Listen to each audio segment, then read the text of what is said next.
তো দেখো বন্ধুরা, এখন আমরা কি খাবো, জাস্ট অসাধারণ, জাস্ট ওয়াও। আমার তো দারুণ লাগে। দেখো চিকেন চাউ, এটাও চিকেন চাউ, এটা হচ্ছে একটা ফ্রুট জুস, আর এটা হচ্ছে মিষ্টি, আর এটা হচ্ছে কেক। কিসের বলো তো? এটা হচ্ছে তোমাদের দাদার মালিকের ছেলের আজকে বার্থডে ছিল, পুচকুটার। তো তোমাদের দাদার মালিক মানে তোমাদের দাদাকে দিয়ে এটা পাঠিয়ে দিয়েছে। তো চলো, আমার তো ফাস্টফুড হেভি লাগে, ফাস্টফুড আমি ভীষণ ভালোবাসি, কিন্তু তোমাদের দাদা খালি আমাকে ভুটকি, মোটা এইসব বলে, তোমরা তো জানোই। কিন্তু কি করব বলো, ফাস্টফুড ভালোবাসি, এগুলো খেলে কিন্তু মানুষ কিন্তু রোগা হয় না, মোটাই হয়।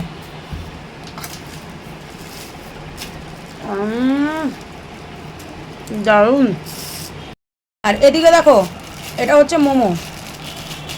মেয়ে আগে মোমো কিনে ফেলেছিল, মানে ও তো পড়তে তো আমি দিয়ে আসি, তোমাদের দাদা নিয়ে আসে, তোমাদের দাদার সাথে একবারে চলে আসে।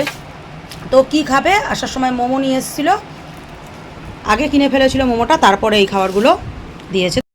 তো চলো কি আছে তাই, এদিকে চিকেন চাউমিন, ওদিকে কেক মিষ্টি, আর ওদিকে মোমো, জমে যাবে আজকে। চলো খেয়ে নিই।